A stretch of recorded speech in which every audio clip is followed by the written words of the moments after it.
Good evening, YouTube. Man, am I excited. It's getting close. I am wrapping up my engineering of the Canon project, and I wanted to show you my progress and tell you a little bit about it. So I started by ordering a small Canon on eBay, and I shot that off on Christmas out of my front yard, and it looked almost identical to this. So I copied that Canon, and I built myself a prototype of that, and that's what we have here. This is the first iteration. I took this model to my brother's studio. He has a little foundry, and if you don't know what a foundry is, do a YouTube search. It's where you cast items by making molds, and they use sand to as the medium for the mold, and it basically makes a negative imprint in the sand, which you pour metal into. But so I took my prototype over to a studio, and we quickly realized this is going to be almost 3/4 of an ingot of bronze, and that's pretty heavy, and it's a lot of metal. And his crucible that you melt the metal in is not that big. So I realized, oh my God, this is going to be too much mass. So I went back to the drawing board and I redesigned it, and this is what I came up with. And if you ask me, I think it looks better, but it's a lot less metal, and it looks like it's something we're going to be able to deal with. I also moved the trunnions forward because I seen I had a balance issue. But when we get past that, we got to design some sort of base to mount the Canon to be able to shoot it. So this was my my first design of the base.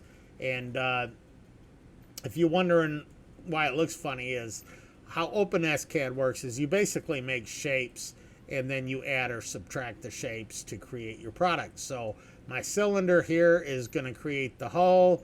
The square cuts away on my base, and up until this point I had a lot of other cuts, but it would be a very long video if I showed you all those. So you can see what the effect is. So here's my holes. I got my caps, and the Canon fits in there. And I decided, this isn't streamlined enough, so I wanted to cut away more metal and to make it look prettier. So I added some more cylinders to cut more of this this mount away, and to make it more aesthetically pleasing, but also to conserve the metal, which is the biggest worry. And looky there, that's what I came up with.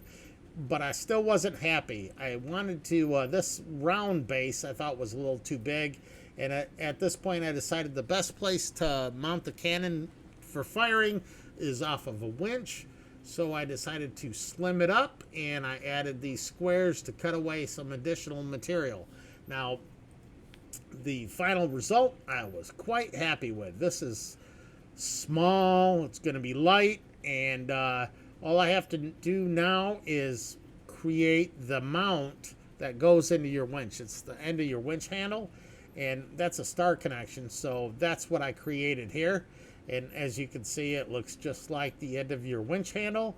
And then all I got to do is, like I said, you take shapes and you attach them to your main shape. That creates your product. And wow, whammo, bammo, this is what I have. And this is my final product. What do you guys think? This is what's going to be the mount for the Canon. And after I'm complete with all this, now I've got to break it into pieces and make a pattern that I can put on a board and make my sand molds out of. Oh, I forgot to show you the final concept of how it mounts to the Canon. So that's going to be what it looks like when it's all complete. So here I am making that circular core.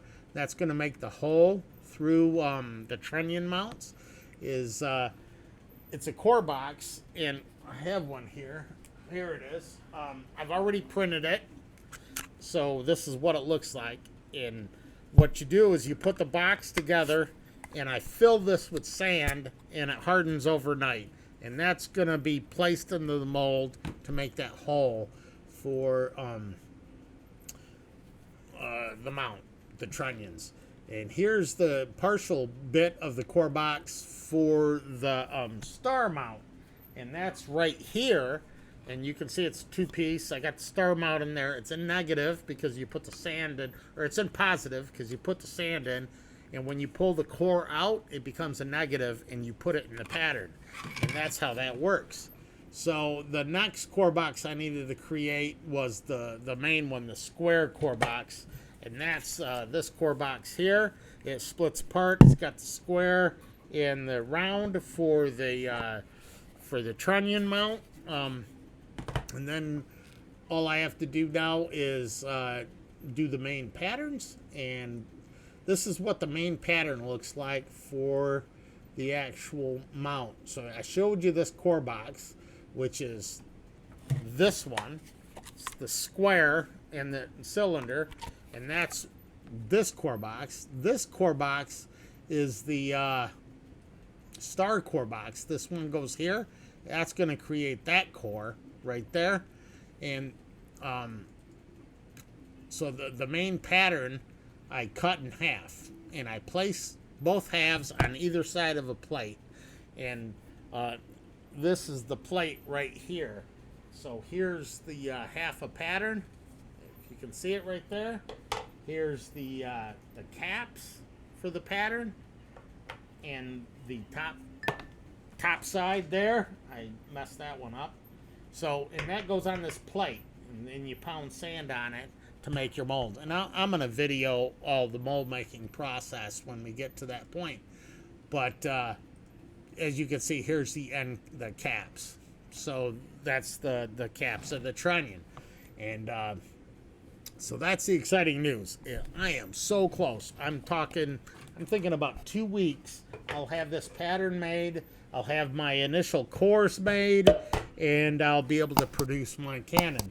Now, the one thing I don't have done yet is I don't have the canon pattern, and I haven't even started on that, and that's going to pose some challenges I'll talk to you about in the future, but it is going to be challenging as far as pattern design and how I actually design it to make it work. Well, man, it's exciting. Keep following this channel because pretty soon we're going to have some boom booms. Y'all have a good night.